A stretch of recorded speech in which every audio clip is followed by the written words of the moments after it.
After weeks on the move, he is starving.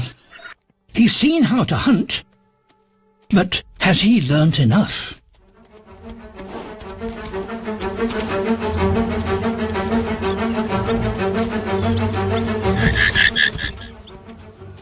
Not quite.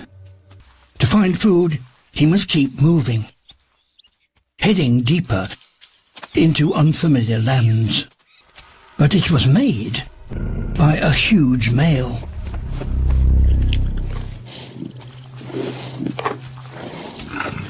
He's twice Machito's size and could kill him in seconds.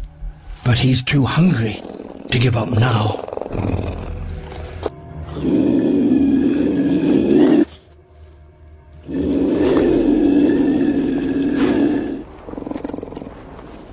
Remarkably, the old puma backs down and allows the youngster to feed, behavior that is very rare among males.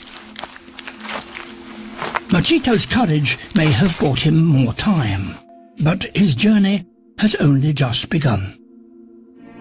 It's thought that few survive their first year alone. With luck, he'll be one of them.